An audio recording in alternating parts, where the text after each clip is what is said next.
Okay, praise the Lord sa araw na ito mga kapatid. Now, we are now on Book of Revelation chapter 6. So if you have your Bible with you, can we all open it sa chapter na yan? At kung mapapansin ninyo, ito po ay 17 verses. Pero today we will be concentrating only on sa verses 1 to 8. At ang ating pong pag-aaralan is the four horsemen of Apocalypse.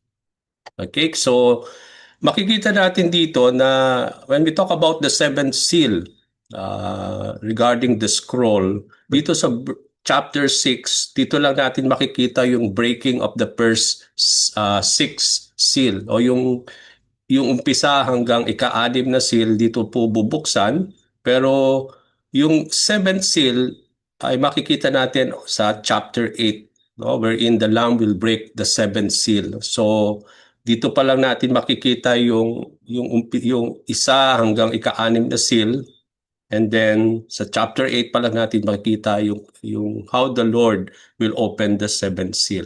So today we will be reading verses 1 to 8 of Revelations chapter 6. So let me read.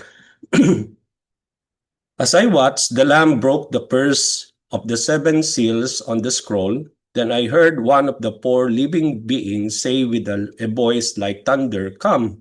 I looked up and saw a white horse standing there. Its rider carried a bow, and a crown was placed on his head. He rode out to win many battles and gain the victory. When the Lamb broke the second seal, I heard the second living being say, "Come." And then another horse appeared, a red one. Its rider was given a mighty sword and the authority to take peace from the earth, and there was war and slaughter everywhere. When the Lamb broke the third seal, I heard the third living being say, "Come." I looked up and saw a black horse, and its rider was holding a pair of scales in his hand. And I heard a voice from among the four living beings say, "A loaf of wheat bread or 3 loaves of barley will cost a day's pay, and don't waste the olive oil and wine." When the Lamb broke the fourth seal, I heard the fourth living being say, "Come." I looked up and saw a horse whose color was pale green. Its rider was named Death, and his companion was the grave. These two were given authority over 1/4 of the earth to kill with the sword and famine and disease and wild animals. So purihin ang Panginoon sa kanyang mga salita sa umagang ito. Now, from our previous studies, mga kapatid, we learned that the scroll sealed with the seven seals is the book of the end times, containing judgment, salvation, and restoration, which were written in the book of Revelation. So we say that it is a book of judgment dahil starting chapter 6 down to chapter 19, dito natin makikita yung series of judgment that will be poured by God out of His wrath, no, on earth. It is also a book of salvation kasi dito natin makikita yung fulfillment o the completeness of the redemption of God, wherein the Lord will save especially mankind, no? And also it is a book of restoration because we say when we said that it is a redemption, God will redeem whole His creation. That's why at the end of the book, we will come to see that there will be the new heavens and the new earth. And again, God again will restore His presence in the midst of His people, just like in the book of Genesis. Matatandaan natin in the book of Genesis, the presence of the Lord is with His people. But then we will able to see again that when the Lord will restore again His creation. So we also learned that the seven seals are series of judgment that will be poured out on earth at the last days. No, mapapag-aralan natin yung series of judgment. Ito nga yung series of judgment when it comes to the seals, the trumpets, and the bowls. No, yan yung makikita nating series of judgment in the book of Revelation.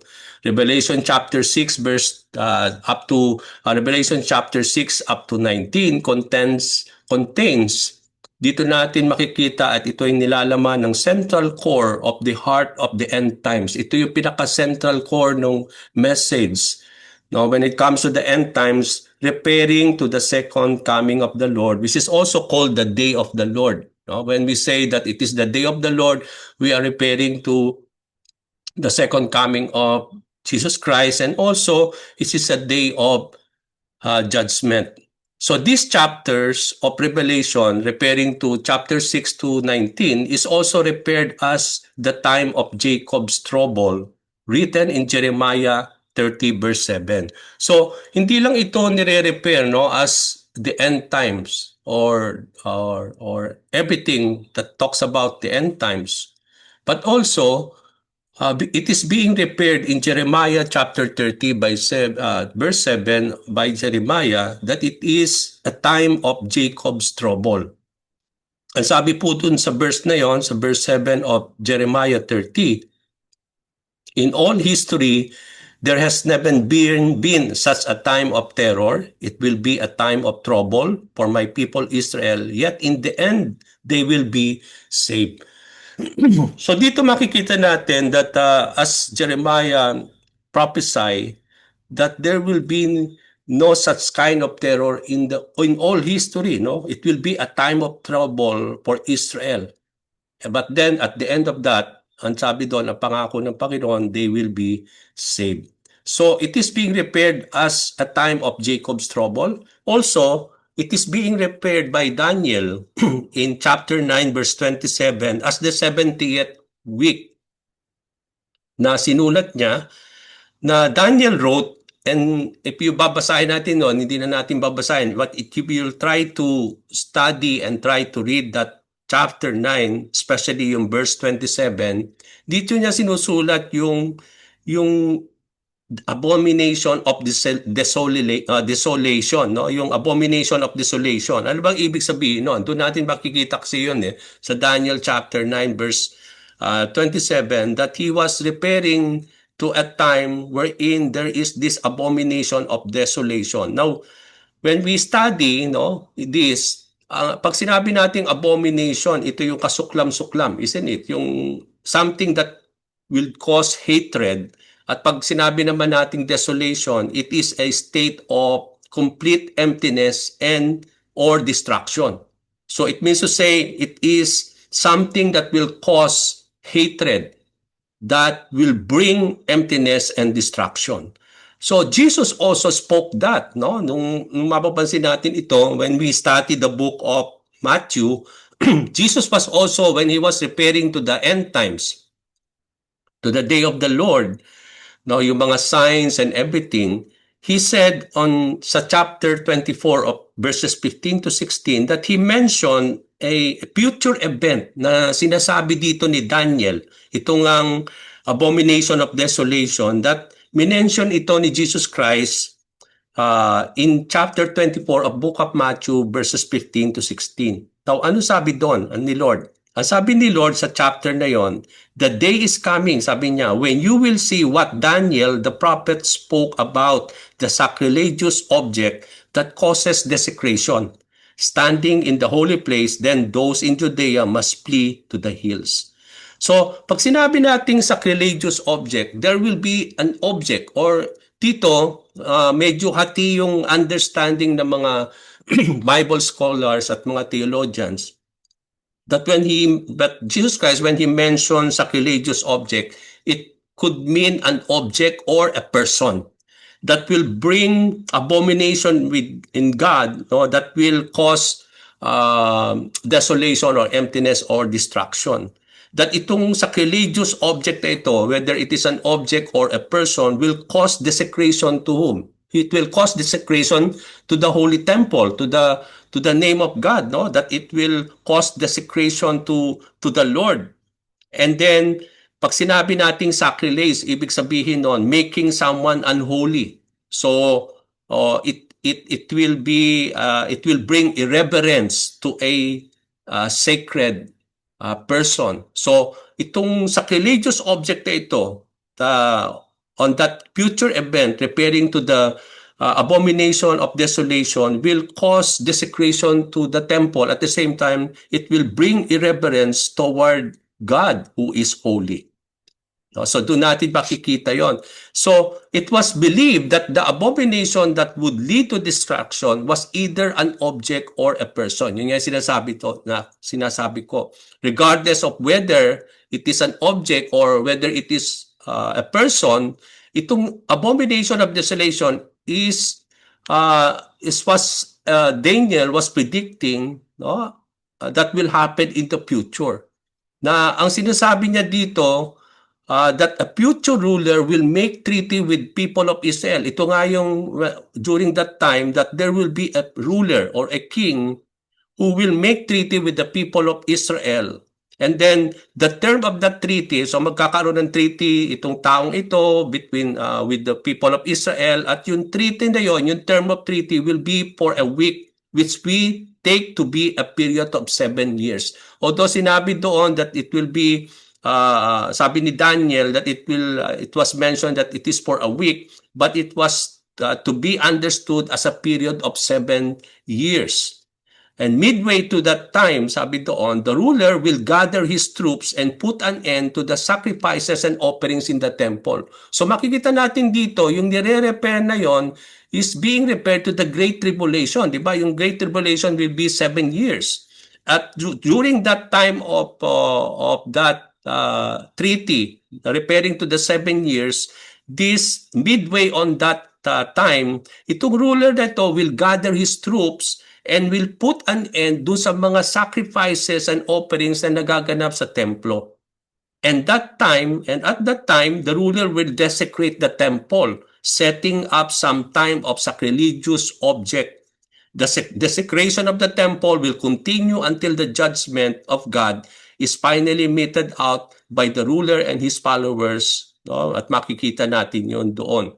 So doon natin makita na minimension na dito, even ni Jesus Christ, itong Great Tribulation, that doon natin makikita yung abomination of desolation, that it will be a person or an object that will establish at that time that will desecrate the temple, and even it will give irreverence to the holy God. Okay, so although some scholars binubyo nila itong abomination of desolation as partially fulfilled noong mga panahon na yon, dahil matatandaan ninyo noong mga panahon ng Greek na ruler or king na si Antiochus IV, di ba, dinesecrate niya yung templo nung sinakop niya yung bayang Israel, at nung nasakop nila yung bayang Israel, no, dinesecrate niya yung temple nung siya nag-offer ng nag-sacrifice ng baboy, di ba, ng fig inside the altar, no? And pero maraming nagsasabi, maraming scholars na ito raw ay it is just a partial fulfillment of what Daniel was prophesying, that there will be in the future someone like Antiochus IV who will complete the fulfillment of that prophecy of Daniel, who will desecrate the temple with a sacrilegious object, and then it will bring irreverence to our God.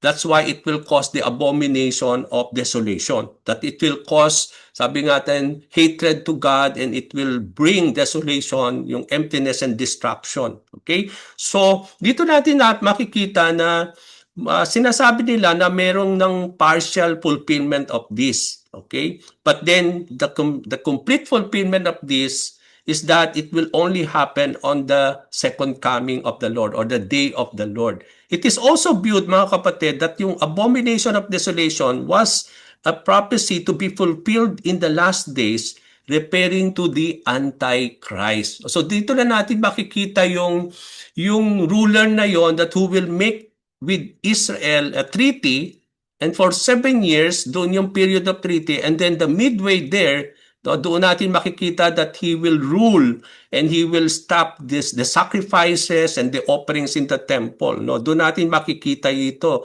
yung tinatawag nating being referred to the Antichrist, who will establish a covenant with Israel for 7 years and then break it by desecrating the temple.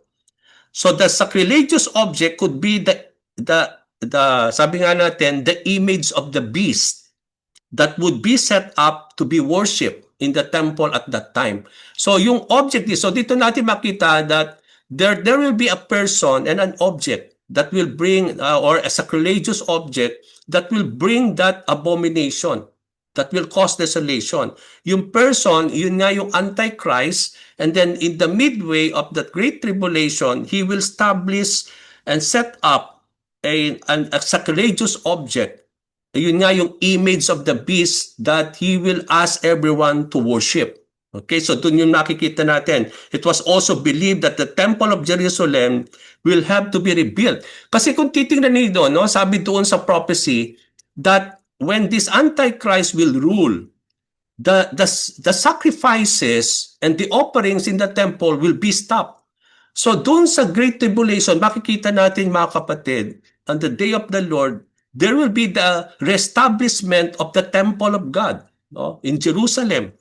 At doon natin makikita na on the last days, even today, kung makikita ninyo, there is a plan already to rebuild again the temple in Jerusalem. So it may happen is because I believe it will happen because dito sa abomination of desolation, when the Antichrist will occur, dito natin makikita that he will stop the offerings and that being done in the temple. Now, kung walang temple, paano mapupulfill yung prophecy na yan? So it is believed that the temple of Jerusalem will have to be rebuilt, no? Dito natin makikita na i-rebuild itong muli ang temple before the tribulation begin or in the first half of the tribulation. So yun yung belief, yun yung understanding, no? Na mai-establish na muli yung templo before the tribulation, the great tribulation, or in the first half of the tribulation. So, Revelation 6, chapter 6 to 19 is also referred as the tribulation. Ito yung tribulation. Ano yung maraming question tayo na sinasabi, ano mangyayari sa tribulation? Ano yung makikita natin? Ito po na yung highlight ng ating pag-aaral. Ito chapter 6 hanggang chapter 19, ito ang tinatawag na tribulation. Ito rin yung tinatawag kanina ni Daniel na 70th week wherein there will be the abomination of desolation and also being referred by Jeremiah as the time of Jacob's trouble. And all of these things referred to the tribulation or the great tribulation. Now, also, makikita natin that the rapture of believers is never specifically addressed in Revelation. Wala tayong nakita, no? Di ba? From chapters 1 to 5, nasa chapter 6 na tayo, and it is already being, parang we are already being revealed, no? Kung ano yung mangyayari dito sa tribulation, but then wala tayong nakita na specifically, literally na sinabi doon that there will be the rapture before all these things that would happen, okay? So it is believed, mga kapatid, that it occurs sometimes before chapter 6. No, although wala tayong nakita sa chapter 1 to 5, pero it is believed na although hindi minention ni Jesus Christ ito as he revealed it to the Apostle John, but it was believed by the scholars and many that it happened before chapter 6, that there will be a rapture first before chapter 6, before this series of judgment that will be poured onto the earth. Okay? So this explains why in chapter 7, makikita natin dito, ano ba yung makikita natin sa chapter 7? That we will able to see in chapter 7, ang sinabi doon, that John saw vast crowd, too great to count, from every nation and tribe and people and language standing in front of the throne of God before the Lamb, clothed in white robes, proclaiming the salvation of God. So, dito natin makikita, no, why in that scene where the Lord will break the first 6 seals, and after he broke the first up to the 6th seal, nakita ni John that there are numerous people, no? Sabi doon, vast crowd, too great to count. Hindi niya mabilang, sabi doon, from every nation, from every tribe and people and language, standing in front of the throne of God, and they are proclaiming the salvation of God. So it means to say, we come to see here that there will be the rapture. At yun nga yung ating understanding, yung ating pananaw sa ating eschatology, that this rapture will happen before the tribulation, or in the middle of the tribulation, or after the tribulation. The rapture will come that that the believers will be caught up in the air either before or in the middle or after the tribulation. Yun yung nga yung pananaw, no? Now, whether it is, sabi nga natin, whether it is whatever it is, but from what we saw in the book of Revelation, we come to see that there is a pre-tribulation. Na ito nga yung sinasabi natin na maraming nagsasabi that there is the tribulation before the great tribulation. Yung rapture, there will be a rapture before the tribulation, because from the chapter na pinag-aaralan natin that when Jesus Christ will pour out that judgment of God on earth, but in heaven, nandun na, no? Marami ng tao doon. No? There are people who are white already in robes and proclaiming the salvation of God. So doon natin makikita yung idea again that there is this pre-tribulation belief before the tribulation. So 1 Thessalonians 5:9, bakit pinaniniwalaan natin as being believers in the Lord? Bakit pinanghahawakan natin yung pre-tribulation? Okay? Now, in 1 Thessalonians 5:9 says, we are not destined for the wrath of the day of the Lord. So, alam natin, pagdating sa day of the Lord, hindi lang referring to the coming of Jesus Christ, but it is being referred as the wrath of the day of the Lord. That there is this wrath that will come on the day of the Lord. That on the second coming, there is the pouring of the wrath of God. But then, ang sabi ni Paul sa 1 Thessalonians 5:9, that sabi doon that we are not destined for that wrath. It means to say that we will not suffer, that we will not experience that wrath of the Lord. Sabi niya doon sa chapter 5 verse 9, for God chose to save us through our Lord Jesus Christ, not to pour out His anger on us. So it means to say, Paul was writing here about the day of the Lord, that the second coming of God, that the Lord will save us through our Lord Jesus Christ, and that He will not pour out His anger upon those believers of the Lord. So doon natin makikita that the day of the Lord, talking about its wrath, that we will be saved from it, that we will not experience the pouring of the anger of God upon us. So the rapture is discussed in 1 Thessalonians chapter 4. So kung titingnan natin yung pag-aaralin mo yung 1 Thessalonians, doon natin both makikita yung day of the Lord at the same time yung rapture. Kasi sa chapter 4 verses 13 to 18, kung babasahin ninyo yon, it is doon diniscuss ni Paul about yung rapture before the day of the Lord, no? Before the second coming of Jesus Christ. So meron muna mangyayaring rapture wherein believers will be caught up in the air before the second coming, before the day of the Lord. Kasi pag sinabi natin day of the Lord, it is being referred to the second coming of Jesus Christ. Even sa eschatological study natin, yung rapture at yung second coming of the Lord are not the same. Okay, it is an event that will happen, at ang paniniwala natin na yung rapture will happen before the second coming of Jesus Christ. That Jesus Christ will come, it will be, dun lang siya sa in the sky, and then there he will meet his followers and his believers, mga disciples of the Lord who had given themselves to our Lord Jesus Christ. So, the tribulation, makikita natin sa chapter 5 of the book of 1 Thessalonians, verses 1 to 11. And dito nagsusupport, makikita natin, bakit pinaniniwalaan natin yung pre-tribulation? Kasi yun yung nakita natin dito sa 1 Thessalonians.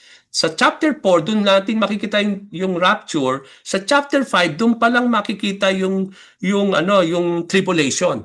So there will be the rapture first, as what Paul says, and then there will be the great tribulation that will happen in chapter 5. So doon natin makikita why we believe, ito yung nagsusupport kung bakit tayo pinaniniwalaan natin yung pre-tribulation eschatology, na makikita rin natin dito sa binabasa natin sa starting chapter 6 of the book of Revelation. Now, Revelation chapter 6 verse 1 to 8 contains the four horsemen, introduces to us to the first God's three series of judgment in this book. Okay? So, itong four horsemen na nakita natin, no, where there are four horses and its riders, okay, na ilalarawan dito yung first seal up to the fourth seal. Ito yung mga four horsemen of the book of Apocalypse. Okay? Now, ito yung pag sinabi nating seals o series of judgment, itong chapter 6, isa pa lang to sa magiging tatlong series of judgment. 'Di ba? Yung unang series of judgment is ito nga, yung seals. Pangalawa, makikita natin yung trumpets. And then series of judgment when it comes to the bowls. Okay, so meron tatlong series of judgment na mangyayari dito sa Book of Revelation up to chapter 19. So starting chapter 6, dito natin makikita yung first of the three series of judgment. Ito nga seals. Okay? Nasa chapter 6, bubuksan yung una hanggang ika-6, and then sa chapter 8, doon natin makikita na doon palang bubuksan yung ikapito. To complete the first series pa lang. No? Yung una pa lang yon, okay? But there will be the second series and the third series. Yung trumpets and then bowls. Okay? Now, the trumpet judgment ay makikita natin sa chapter 8 and 9. Okay? And then yung bowls will be in chapter 15 and 16. Okay? So, three series of judgment ang makikita natin na wherein God will pour out His wrath. Yung wrath on the day of the Lord dito sa chapter 6 up to chapter 16. Okay? Talking about the seal judgment, the trumpet judgment, at saka yung bowl judgment in these chapters. So there is relationship to the judgment in which each successive series coming out of the last of the former. So, mapapansin ninyo mga kapatid, three series of judgment ito. Let me explain this. Okay? Tatlong series ito. Unang series, yung first, second, third, fourth, fifth, sixth, and seventh seal. Okay, so 7 seal ito, no? Nabubuksan isa-isa at bawat isa is a series of judgment that will be poured onto the earth. Okay. Now, bago matapos itong una hanggang ikapitong seal, no? As a series of judgment, on the seventh seal, okay, doon sa seventh seal, doon mag-uumpisa yung trumpet, no, yung series of judgment when it comes to the trumpets. So, mapapansin niyo pag binuksan yung seventh seal sa chapter 8, doon mag-uumpisa yung series of judgment when it comes to the trumpets.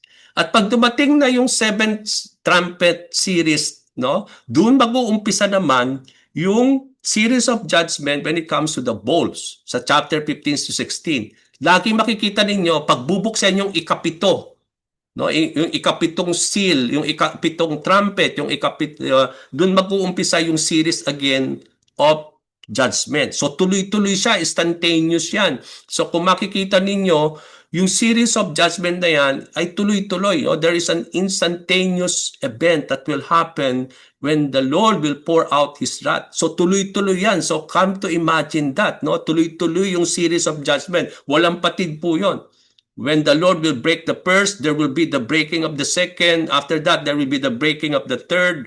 And then up to the seventh, and then on that seventh, there will be bubuksan na naman yung another seventh, pitong judgment again on the series of judgment when it comes to the trumpets, no? And again, sa ikapito noon, doon na naman mangyayari yung again another series of judgment when it comes to the bowls. Okay, so yung makikita ninyo yung relationship of that, no? Mangyayari yon lagi on the seventh time, on the seventh series, no, nung mga judgment na yon. That, in other words, the seventh seal is the seventh trumpet. Pag sinabi nating seventh seal, pag bubuksan yon, it is being repaired already to the seven trumpets. And the seventh trumpet is being repaired now to the seven bowls o series of judgment when it comes to the bowls. Okay? Doon natin makikita yung intensity, no, yung intensity of the judgment to be unfold. Na itong judgment na ito will be a time of great sorrow and suffering. Wherein, if we will be part of it, we the people there will rather want to die instead of experiencing it. No, doon natin makikita yung katindi nun, yung series of judgment na yan. Kaya kung mapapansin niyo although wala pa tayo dito, kung babasahin natin yung chapter 6, yung pinakahuling verses. Ang sabi dito, no, what will happen when nabuksan yung first up to the sixth seal of this chapter 6. Ang sabi po sa verse 16 to 17, and they cried to the mountains and rocks, fall on us and hide us from the face of the one who sits on the throne and from the wrath of the Lamb. For the great day of the wrath has come, and who is able to survive? So, gugustuhin mong mamatay na, mga kapatid, kapag nakimpart ka nitong series of judgment na ito, because this judgment will be instantaneous, na talagang yung intensity nito, mga kapatid, tuloy-tuloy po yan. Yung seals, yung trumpets and bowls will be a series of judgment to be unfold, and this judgment will be so great, and it will bring great sorrow and suffering. Okay, kaya nga yung mga tao doon, gusto yung pa nilang mamatay, that they are calling on the hills and the mountains to fall on them, so that they can hide to this wrath that is to come. Na yun din ang sinasabi ni Jesus Christ, no? Kung mapapansin niyo, binanggit din yan ni Lord, that on that day they want to die, and they are calling on the mountains to fall on them, so that they may able to hide from this great judgment that is to come. So this judgment will come in their final and climatic fullness just before the return of Jesus to establish his millennial reign, written in chapter 19 and 20. So makita ninyo yung overview ng pag-aaral natin. Sa chapter 6, dito natin makita na yung umpisa ng series of judgment up to chapter 16, referring to the seals, trumpets, and bowls. And then after these things, no, after it has been poured out, doon natin makikita, doon palang mangyayari yung return of Jesus Christ, wherein He will establish His 1,000 years, His millennial reign na makikita natin sa chapter 19 and 20. Okay, so yun yung overview ng ating pag-aaral para matrack natin yun, no? 6 up to chapter 16, doon natin makita yung series of judgment. But then after that series of judgment, there will be the climatic fullness, wherein there will be the return of Jesus Christ to establish now the millennial reign of the Lord in chapter 19 to 20. Okay?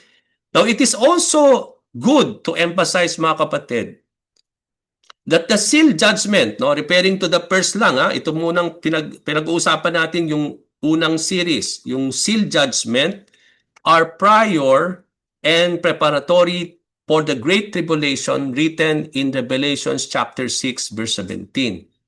This is why Jesus in Matthew 24 refers to them as the beginning of the birth pains, and why he says, when the things happen, the end is not yet. Okay? So dito natin makikita na itong seal judgment, matapos man ito, hindi pa ito, it is not the end yet.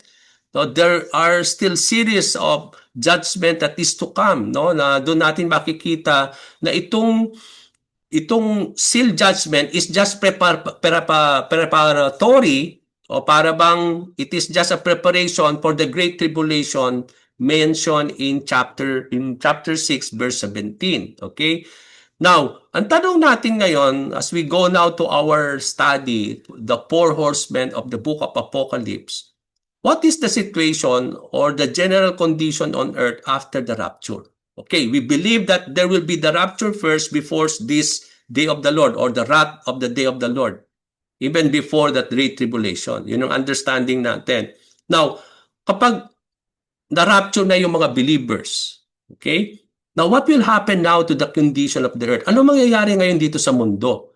Okay, what impact do the four horsemen have on earth? Okay, so itataas na yung mga believers, and then alam na natin po yung mga mangyayari doon dito sa earth. There will be the unbelievers here. Okay? Now, who will be left here on earth? Now, what will be the situation and the general condition of earth after the rapture? At anong impact nitong four horsemen dito sa mundong ito kapag nangyari po yung rapture. Now, this is where we will start now. Sa verse 1, ito yung nakita ni John. As I watched, sabi niya, the Lamb broke the first of the 7 seals on the scroll. Then I heard one of the 4 living beings say with a voice like thunder, "Come," sabi niya. In chapter 5, makita natin, we saw that the Lamb took the scroll. So, balikan natin yung chapter 5, di ba? There is this lamb that it looks at has been slain, but he is now standing, no, in the middle of the throne of God. And then itong lamb na ito took the scroll from the one who is sitting on the throne, who is believed that it is God the Father, and led to the worship in heaven, on earth, and under the earth, and in the sea. Okay, so yun yung pinag-aralan natin sa chapter 5, that there is a great worship that happened in heaven and on earth, under the earth, and even in the sea. So then as John watched, after he saw all these things, he saw the lamb breaking now. So kinuha ni lamb, nung lamb, yung scroll, referring to Jesus Christ, and then he took that scroll, and then remember, there are 7 seals on that scroll. So in this verse 1, dito pa lang niya binuksan yung first seal out of the 7 seal. Okay? 7 seal ito. Yung unang seal, dito pa lang niya binuksan sa verse 1. Okay? As John saw, what's it? He saw the Lamb break the first seal of the scroll. Then he heard one of the living beings calling him to come. Okay? So although we cannot see literally the rapture, sabi nga natin in Revelation, yet we got the type and picture of it in chapter 4, wherein John was caught up in the air, in the spirit, into heaven. Di ba yun nga din yung sinabi ko sa inyo sa nung pinag-aralan natin chapter 4, that dito natin makikita yung type of the rapture or the glimpse of rapture when John was caught up in the air and he was taken up in the spirit. So ganun ang mangyayari. Yun yung idea where we believe that ito rin ang mangyayari in the rapture, that all will be caught up in the air and they will be caught up in the spirit and they will be taken by the Lord in heaven. So now, if the saints or believers will be raptured and caught up in the air to meet Jesus Christ, then what would be the situation and condition dito sa mundo kapag wala na yung mga believers? First, makikita natin there will be a great void. Okay? People will be wondering, anong nangyari? Kasi, come to think, kung may pamilya ka, tapos, kunyari, naiwan tayo, tapos may pamilya tayo na tataas. Okay? Nawala. Biglang iglap, nawala siya. So, here, people will be wondering in confusion, what happened? No? Wherein people have suddenly gone, no, yung biglang nawala, no, yung parang sa isang iglap lang, in the twinkle of the eye, sabi nga natin, there have been raptured, no. So there will be a confusion, a great void that will happen here on earth. There will be pure wickedness on earth. Kasi makita natin kung ang matitira dito, those who are wicked and evil, who had not really responded to the salvation of the Lord. So makita natin dito yung what will be left here are purely wickedness here on earth. So the day of grave is, sabi nga natin, the day of grace is over and the day of God's vengeance has begun. So wala na yung grace. Yun nga yung sabi nga ni Paul, now is the time of salvation. Ito na yung oras na binibigay sa atin ng Panginoon before the coming of the Lord, before the wrath of the judgment that is to come. Ito na yung salvation, no? This is a time of salvation, sabi nga ni Paul, no? This is the day of grace before before the vengeance of God that will begin, okay? So the wrath of God will be poured out on earth. Kaya nga kung yun ay wala na, so there will be no more grace, no? There will be no more. So there will be the vengeance of God and the wrath of God that will be poured on the earth after the rapture. So the judgment brought by the first 4 seals gives us the knowledge that would be what will be the condition of earth during the tribulation. So dito natin makita na after nung rapture, ano mangyayari? From the 4 horsemen of Apocalypse, na ito lang ang sinasabi dito, yung first, second, third, and fourth seal.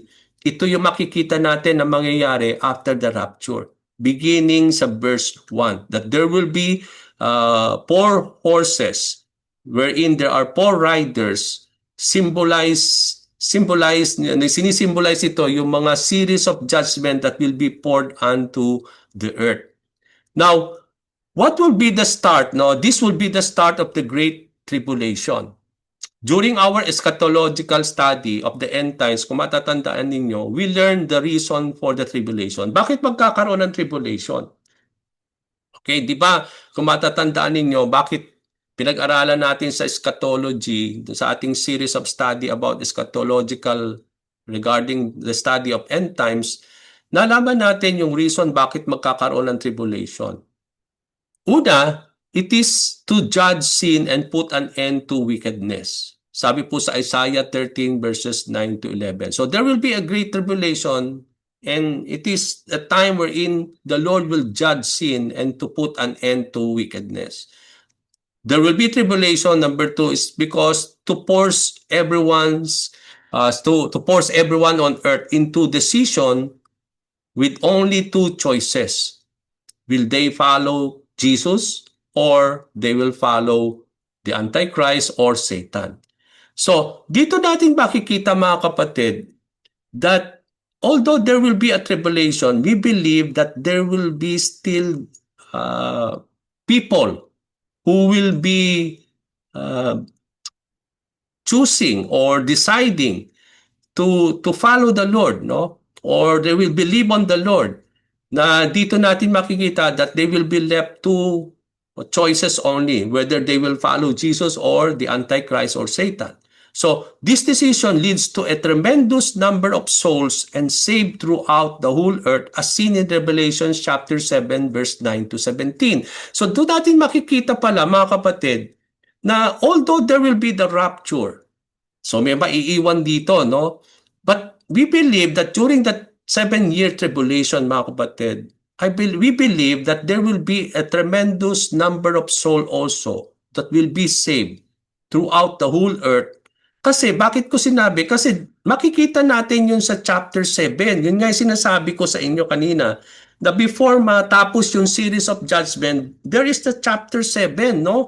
Wherein makikita natin dito that before everything will be poured, there will be people who will be preserved by God, and there will be numerous of great people na nakita ni John, no? Kung babasahin niyo yung chapter 7, wala pa tayo doon, pero bibigyan natin ng glimpse ito na napakaraming tao, no? Yun nga yung sinasabi dito, that there will be great number of people, okay? Na wherein sabi doon sa verse 9 that after this, yun nga, sinabi ko kanina, after this I saw a vast crowd too great to count from every nation and tribe and people and language standing in front of the throne of the before the Lamb. They were clothed in white robes, no, and they are shouting a great roar. Now, and sabi dito, no, sabi dito, then tinanong niya, then one of the 24 elders asked me, who are these who are clothed in white? So, one of the 24 elders, tinanong nila si John, no? Sino ito mga taong ito? Sabi niya, clothed in white. Where did they come from? And I said to him, sir, you are the one who knows. No? Then he said to me, ano sinabi ng sagot nung elder sa verse 14? Tingnan niyo po, these are the ones who died in the great tribulation. They have washed their robes in the blood of Lamb and made them white. Okay. Now, if there is a rapture already happened before the tribulation. So during the tribulation, we still believe, mga kapatid, based on chapter 7, that there will be also a time of tremendous, sabi natin, grace will still be there. No? Sabi nga natin, wherein these people na nakita ni John, no, dressed in white robes, these are the people who died, who choose to believe in the Lord during the Great Tribulation. And because of their belief, they became martyred or they were killed, no, during the time of Great Tribulation. So doon natin makita that there will be itong decision na ito, whether they will choose Jesus Christ or the Antichrist or Satan. So there will be decision that will lead to tremendous number of souls that will be saved throughout the whole earth na nakita natin sa chapter 7 verses 9 to 17. Okay? So this reveals that there would be a great number of people who will die in the great tribulation who will be saved out of their faith in the Lord. Okay? So ito yung mga who will die in the great tribulation who choose to still follow Jesus Christ. Remember, these are not, ito yung, sabi nga, kung na-rapture na yung mga believers, so ang matitira dito yung who have not come to believe in the Lord. But during that great tribulation, we believe that there still be people who will really choose, who will still declare their faith in the Lord. At yun nga yung sinasabi dito sa chapter 7. So the main purpose of the tribulation or is for the salvation of the Jewish people. So ang sinasabi nila dito, na why there are 144 people na nakita dito. Na sinasabi dito who will na mga tao na hindi lang from every tribe, from every nation and language, but then part of those great crowd na sinasabi ng mga scholars are the people of Israel, yung Jewish nation. Kaya kung mapapansin ninyo doon, yung 144,000 no, sa chapter 7 na magagaling from those things, no, from the Jewish nation. So it is, sabi nga natin, the main purpose of that tribulation daw is for the salvation of the Jewish nation, and we come to believe that there are also other people who will really believe on the Lord during that time. So, and the purpose of the great tribulation is to enthrone the true king who is the Lord Jesus Christ. Okay, let's go now to the four horsemen of the book of Apocalypse. Ang habang introduction po, no? Pero magandang maintindihan nyo muna yon before we go directly to the four horsemen of Apocalypse. Kasi kung magdadirect tayo dito, hindi natin maintindihan. Okay? Yung mga mangyayari muna bago ito. Okay, so starting now in verse 1, makita natin dito sa verse 2, sabi nito, I looked up and saw a white horse standing there. Its rider carried a bow, and a crown was placed on his head. He rode out to win many battles and gain victory. Okay, so anong nakita niya? Una, nakita niya yung white horse. Okay, there is a rider on that white horse na binigyan ng bow. Okay? Remember, tingnan niyo po yung mga words, ha? The rider is carrying a bow. Okay. Bow but without arrow. Tingnan niyo po, kasi kung merong arrow yon, binanggit dyan. Pero it is just a bow. Wala siyang arrow, ha? Okay. And then, a crown was put onto his head. Okay. So, ano sinasabi nito? So, itong first horse, no, of the Apocalypse, yung white horse, ang sinisimbolize nito, it is the spirit of deception. When there will be the great tribulation, there will be the deceiving of Satan that will pour out, that will happen first here on earth when the rapture will happen. Okay, so there will be a confusion, and then everything there will be void, no? But then yung unang judgment, there will be the deception. There will be a spirit of deception that will deceive many, no? Here on earth. At yun ang sinisimbolize nung white horse, yung deception. So the breaking of the first seal leads to a rider on a white horse being seen on earth. The rider was described as victorious and conqueror. Bakit sinabi nating victorious and conqueror? Because there is a crown given to him. Okay? Kaya siya may crown because it symbolizes that he is victorious and a conqueror. So in Revelations 19:11, conveys how Jesus rides on a white horse, yet the Lord was not the one being referred here. So wag tayo ma-confuse, no? Sa Revelations 19, makikita natin that Jesus Christ was also wearing a crown when he will be establishing his ito na yung after of series, di ba? Natatandaan yung sinabi ko, chapter 6 up to chapter 16, ito yung series of judgment. After that, sa chapter 19, here comes Jesus Christ coming with the crown and everything, and then he is coming and riding on a white horse, okay, to establish his millennial reign. So here, huwag tayo ma-confuse na itong unang nakita ni John, a white horse and a rider having the crown is Jesus Christ. No, hindi ito si Jesus Christ. It is a different thing. Okay? Although nakita natin na merong crown na yung white, ang kanyang sinasakyan ay white horse, but then we don't believe that it is Jesus Christ. Hindi po si Jesus Christ yon. Okay? Now, the rider the rider is the spirit of deception that would embody the Antichrist or the beast. The spirit of deception through the Antichrist would rule in the appearing of the angel of light. Di ba sabi nga natin, no, he will come in the appearance like an angel of light. Di ba sabi nga ni Paul that Satan can even portray himself as an angel of light. So during that time, the start of the tribulation, ang nakikita natin dito, there will be someone like the Antichrist, no, who will portray himself, who will deceive many as if he is an angel of light, being righteous, and thus deceive many, because that somehow will imitate Christ, no? He will rule by way of deception. He will deceive. So there will be someone who will come, no? Symbolizes like a white horse or a rider riding in a white horse, having the bow and the crown, wherein he will rule, no? By way of what? By way of deception, that he will deceive, that he will come like an angel of light, no? Kaya nga magi-establish siya ng treaty with Israel, no? Kaya kung doon natin makikita that there will be the spirit of the Antichrist that will come, no? And the spirit of deception na sinisimbolize itong white horse, no? With the rider having bow and crown. So with the chaos and uncertainty, tingnan niyo po, di ba, wala na yung na-rapture yung mga believers. So, nagkaroon ng chaos dito, no? Magkakaroon ng chaos, mga uncertainty para ipaliwanag kung ano nangyari. Here comes this Antichrist who will come, no, in the spirit of deception, and he will step forward to provide answer to those uncertainties.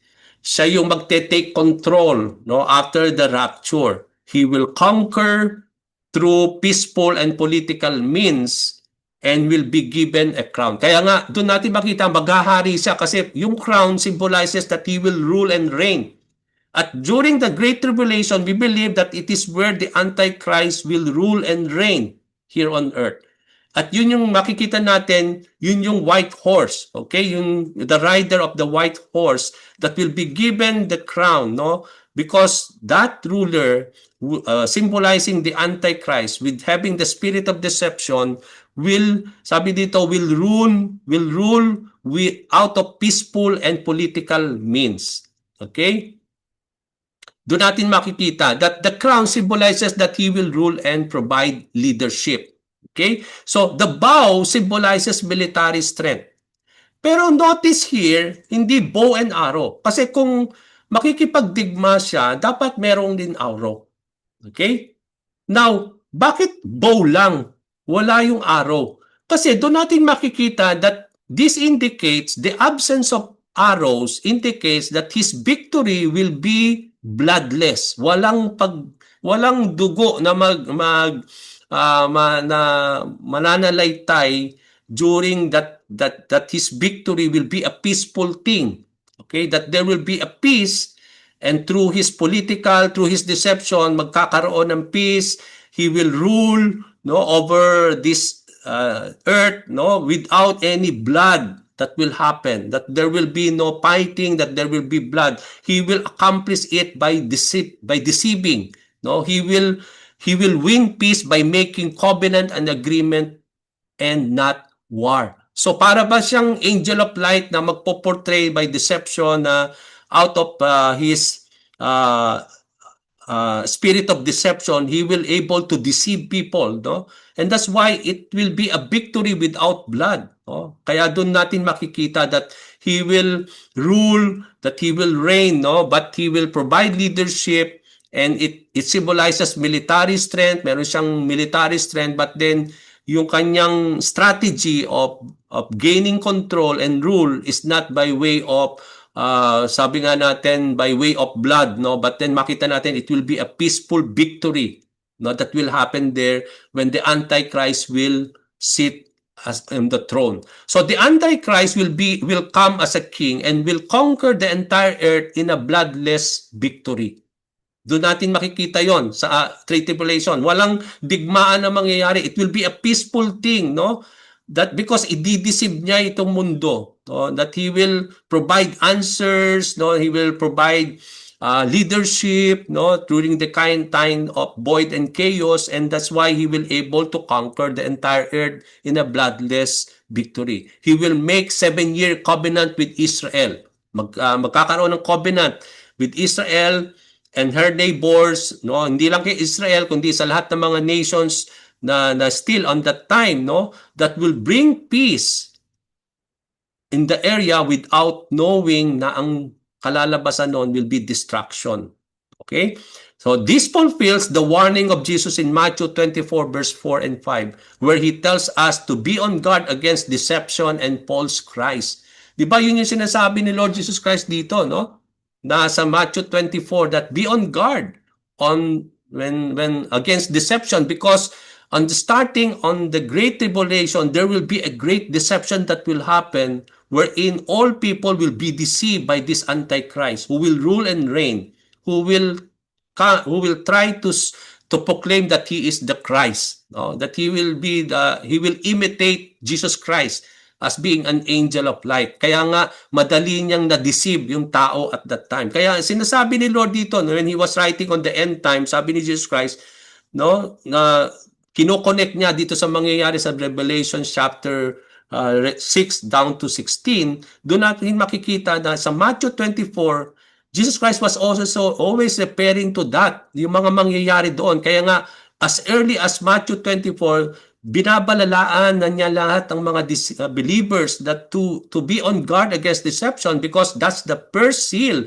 that there will be a great deception that will happen during the time of Great Tribulation, wherein there will be a false Christ who will come, who will deceive many in the Great Tribulation.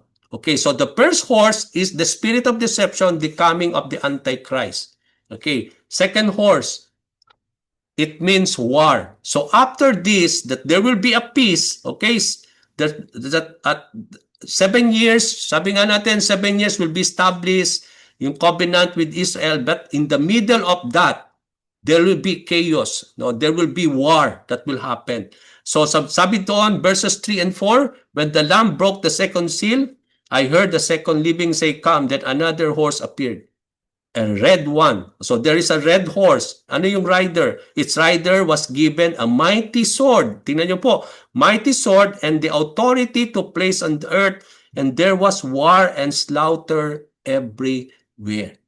Oh, so there will be war that will happen in the Great Tribulation. Okay, before the coming of Jesus Christ. So, with the breaking of the second seal, the red horse is seen as its rider is given power to take peace on earth. So, di ba, in-establish ng Antichrist yung peace, okay, here on earth. But then, because there is a temporary peace, okay, that will happen at the start of the tribulation, when the second seal will be unleashed, it will take that temporary peace. Okay, it will take yung peace from earth. And then the rider on the white horse through the Antichrist will provide and establish deceptive peace, no? There will be peace but temporary and short-lived. So, yung pagpunta dito ng white horse, no? Referring to the spirit of deception, and yung rider being the Antichrist will promise and establish a deceptive peace, no? But this peace will be just temporary and short-lived. Because beginning on the breaking of the second seal, tatanggalin yon, yung peace na yon na nangyayari here on earth, and it will be replaced by war. No? Then this war will be, there will be war and slaughtering everywhere. Sabi po dun sa verses 3 and 4. So the rider of the red horse, symbolizing war, who possesses a mighty sword, will take away the peace, bringing destruction and death.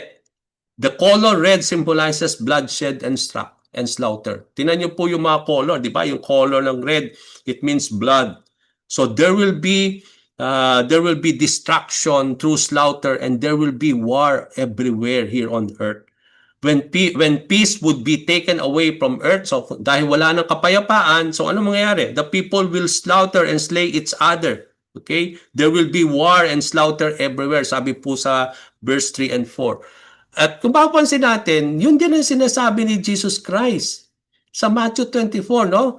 Tingnan niyo po sa verse 24, sa verse 10, in Matthew 24, Jesus said, "Many will take offense, betray one another, and hate one another. The Lord spoke of wars and rumors of wars as one of the signs of His coming, and nations will be against nations." So, although ito yung sign na binigay ni Lord sa Matthew 24, but then kung makita natin, yan din ang makikita natin on the Great Tribulation, that many will take offense, they will betray one another and hate one another's leading to war and slaughtering, no, everywhere na mangyayari po sa Great Tribulation. That nation will be against nation. That there will be war and slaughtering that will happen everywhere. So although the Antichrist will come speaking peace, yet the scripture in Daniel 11:38 tells that he worship the God of fortresses. He will use money and means to gain military superiority. Daniel 11:39 also says that he will not just do this with military strength, but with the help of a foreign god. His power will come from satanic influence. So itong Antichrist na ito who will bring peace, a temporary peace. Ang sinasabi dito sa Daniel 11 that this Antichrist that he worship not God, but he is worshiping the God of fortresses. And then during his reign, no, dun sa Great Tribulation, he will use his power, his money to gain military superiority. No, at why he was able to do that? Sabi po sa Daniel 11:39, there is someone who is helping him, a foreign god, no, a foreign god, referring to a satanic influence or satanic power being given to him by Satan himself. No, so doon natin makikita that the Antichrist is sabi natin is someone who is really worshiping a god of fortress, but at the same time he is gaining power from Satan himself, having the satanic influence. Okay? Doon nanggagaling yung kanyang power. Okay, so doon natin makita first seal symbolizing yung deception that will happen here on earth, and then the coming of the Antichrist. Second seal, no, there will be after the war, after the peace will be taken, no, in temporary peace, there will be war and slaughter everywhere. No, that symbolizes by the red horse. And then yung third horse, makita natin dito yung black horse. Ang sabi doon, so when the Lamb broke the third seal, I heard the living being say, "Come." I looked up and saw a black horse, and his rider was holding a pair of scales in his hand. And I heard a voice from among the four living beings says, "A loaf of wheat bread or 3 loaves of barley will cost a day's pay, and don't waste the olive and wine." So dito natin makita na yung third seal symbolizes famine. So there will be deception, the coming of the Antichrist who will deceive many, and then second seal, makita natin there will be war that will happen immediately after that. And then during the third seal, the pouring of the third seal judgment, there will be famine here all over the earth. Okay, there will be famine and shortage of food that will happen on the Great Tribulation. Yun ang sinisimbolize nung third seal, symbolized by the black horse and its rider, ang daladala niya scale on his hand. Okay? So, dito natin makita that the weighing of the food. So, hawak niya ay scale, timbangan, ang hawak nitong rider. So, the weighing of the food indicates shortage of food. So, magkakaroon ng shortage of food in the tribulation. The war from the second seal will lead to great food shortages and famines. Kaya kung wala ka nung sign of 666 o yung sign nung Antichrist or the beast, hindi ka makakabili ng food. Okay, yun yung understanding natin dito. Okay, so magkakaroon ng great famine that even though you want to buy, you have the means to buy, but then kung wala ka nung sign of the Antichrist, you cannot even buy. Okay? So, it is also indicate that the high cost of food that of a day's wage is not enough to guarantee a day's meal. Okay? Kasi sabi dito sa prophecy ni Jesus Christ, no, written by John, sabi doon, on that day, I heard a voice among the four living beings, sabi, a loaf of wheat bread or a 3 loaves of barley will cost a day's pay. So kung ano yung sahod mo no, at that time, no, you can just only buy a loaf of wheat bread. So ganun katindi ang inflation during the Great Tribulation. Walang halaga yung pera. No, kung ang day's wage mo ganoon, enough lang yon for you to buy a wheat bread, a loaf of wheat bread. Paano naman yung iba, no? So hindi enough yung wage. So doon natin makita ganun kahirap, no? Although you can earn a day's wage at that time, but it will cost a day, sabi nga natin, it will buy so little only. So doon natin makikita, no? A day's wage, ano ba yung day's wage? Yung day's wage refers to a silver coin worth almost 15 cents, no? Yun yung sinasabi dito, 15 cents. Ito yung normal wage for the entire day. Yun yung kikitain mo for an entire day. So, an entire days would be required to buy. So, kung hindi ka kumikita ng entire day, paano ka bibili ng pagkain during the Great Tribulation? So, kung kumikita ka naman ng entire day, that will be not enough for you to have a great meal or 3 meal a day. Because you can only be guaranteed 1 meal, okay, when you are earning a day's wage. So an entire wage would be required to buy either a quart of wheat or a 3 quarts of barley. So yung kinita mo sa araw na yon ay mabibili mo lang either you will buy a quart of wheat or 3 quarts of barley. So dalawa lang ang pwede mong bilhin, wheat or barley. Pag wheat, a quart lang. Pag namang barley ang bibili mo, 3 quarts ang mabibili mo from the day's wage. So if you bought wheat, it will not be enough for 1 good meal, mga kapatid. Kaya kung bibilin mo wheat, you will not be guaranteed a good meal at that time. So if you bought barley naman, that will be enough for 3 meals, but nothing to buy naman oil and wine. Kasi kung barley ang bibili mo, kailangan merong ingredients to prepare that barley, pero wala ka namang pambili din doon. Okay? So, doon natin makikita that there will be famine and there will be shortage of food during the tribulation. Famine will be the result after war. Diba? Dahil nagkaroon ng gera, slaughtering. Okay, so ano mangyayari? So, there will be, sabi nga natin, there will be famine. Okay, so when there is war, there will be the shortage of food. Okay, so when there is a shortage of food, so yung halaga ng pera mo, walang magiging halaga talaga when you buy. I remember that time when I went to Syria at that time, no?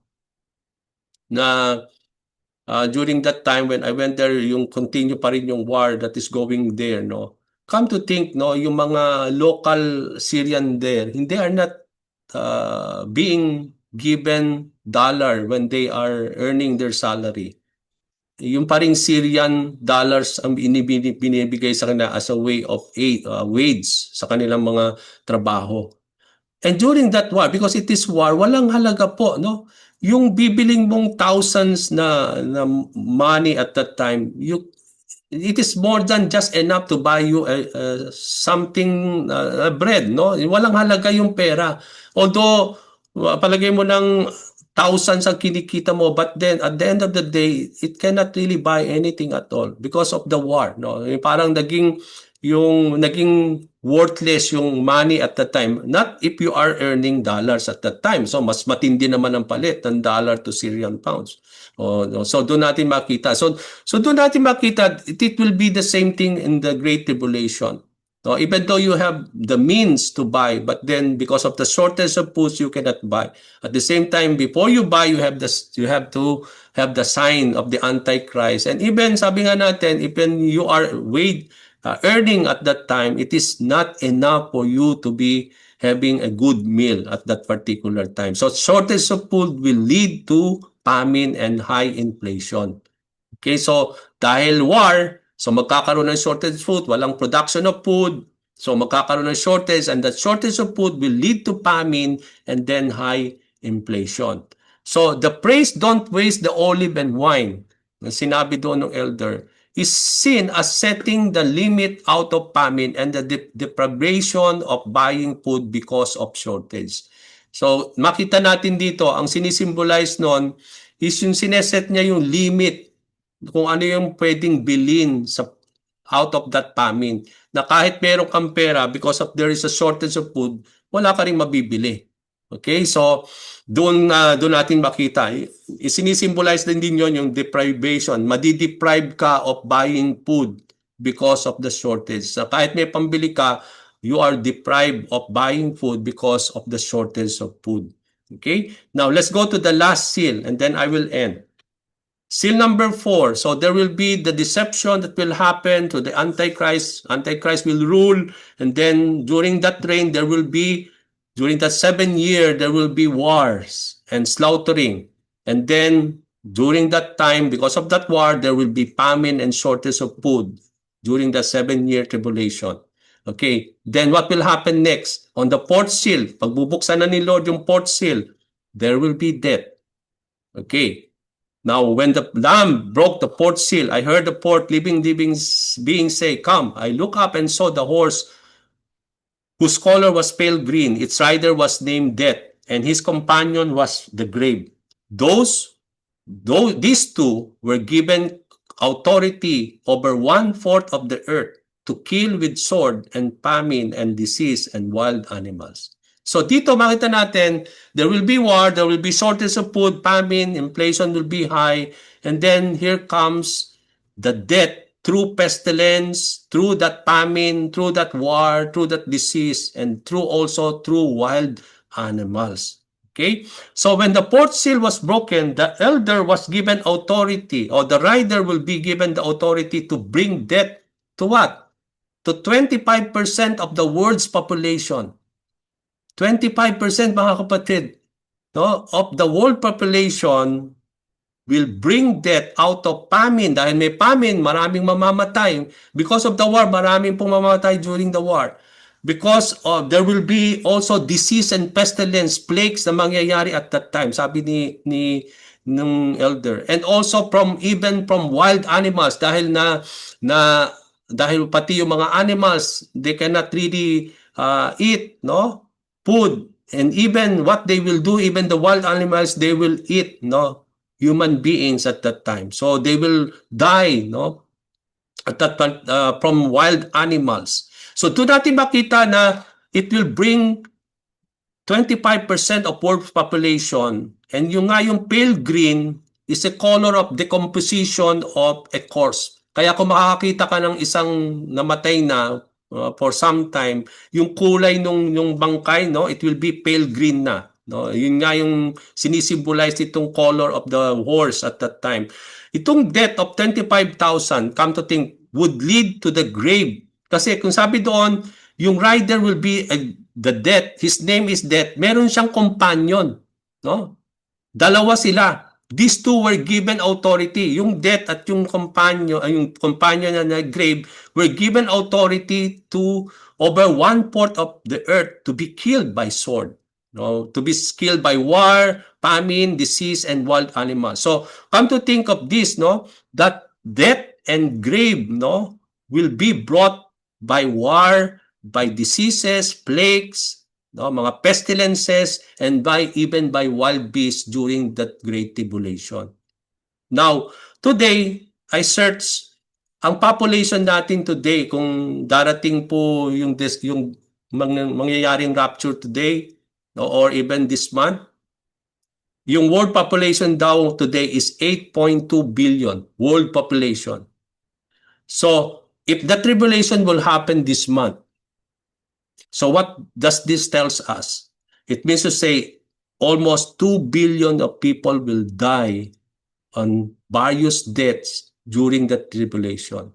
When the spirit of war symbolizes by the pale green horse, and that rider of death and his companion grave will be unleashed on earth, where there will be death of 25,000 or 25% of the world population. So do natin makita. So it means to say it will be almost 2 billion people all over the world will die because of war, famine, disease, plagues, and by the wild beasts. As I end, no, mga kapatid, as we continue, we will stop from here, no? Because we will lack time to study the up to the sixth seal, okay, in chapter 6. But then we will try to talk about that, the fifth and the sixth seal on our next meeting. And then if we will able to study also chapter 7, we will do that. But then, so makikita natin dito, no, apat pa lang yon of the first series of seal judgment. Wala pa yung fifth and sixth at wala pa yung ikalawang series na trumpet, yung ikatlo wala pa po. So come to think, apat pa lang tong in-unleash. So great na ito mga kapatid.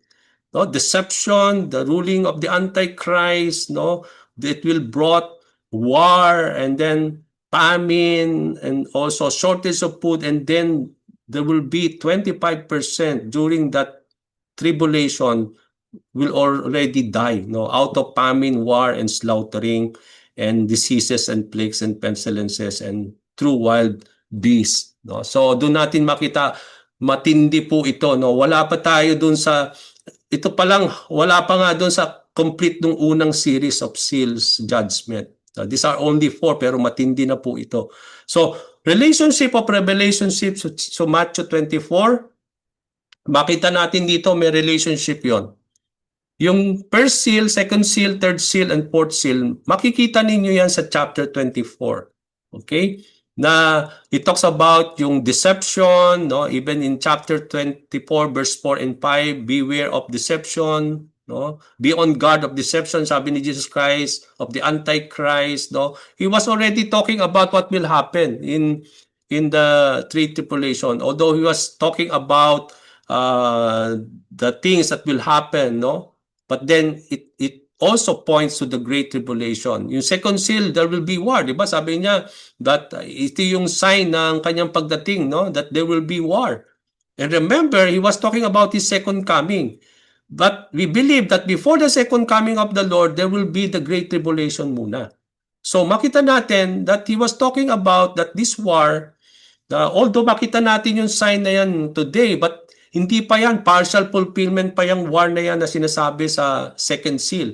Okay, today we talk about many wars already today happening in our world. Pero ito, partial pa lang yan. Doon sa Great Tribulation, mas matinding war ang mangyayari that will brought killings and slaughtering when the Antichrist will now rule. Kasi sa ngayon, wala pa yung Antichrist eh. So we are not yet in the Great Tribulation, although there is already the war going on. So parang patikim pa lang yan, no? That will happen. There will be famine. Today, there are lots of famine happening, no? In Africa and many places. Okay, but then these are just partial, but we come to see here that even Jesus Christ said that in verse 7 of Matthew 24, that there will be famine that will happen, no? Not only war, because there will be war, it will cause famine and shortage of food. And then in chapter 24, verse 7 also, we talk about the disease and pestilences. No, that will also that was Jesus Christ also was also saying, no, one of the signs of the coming of the Lord or the day of the Lord. So doon natin makikita mga kapatid that even Jesus Christ talk about all these things in Matthew 24 that we come to see that is being revealed now in the book of Revelation chapter 6. So I will, although alam natin bitin po itong pag-aaral natin, we stop on in the fourth seal, but then itutuloy po natin yung fifth and seal on our next meeting. If you want to read that prior to our study, then you may do so. But then we come to understand itong apat na seals na nabuksan. It talks about the deception, the spirit of deception that will happen here on earth, the reigning of the Antichrist through peaceful means. And then we come to see that during that tribulation, when the Antichrist will break its covenant with Israel and with the other nation, there will be war that will cause war and slaughtering here on earth. then because of that war, it will brings great famine and great shortage. Yung inflation will be so high that money will be worthless. And then, and the last, the fourth seal, no, it will be the 25% of the world population will be killed, no, will die, no, out of war, out of famine, out of diseases and plagues. No, kaya kung nagkaroon tayo ng COVID at that time, so mas matinding sigurong plague ang mangyayari o pestilence na mangyayari during the Great Tribulation that will bring the death of so many peoples in that time, no, as has been written in the book of Revelation chapter 6. So from here, I stop and I bring this back to Sister Brenda.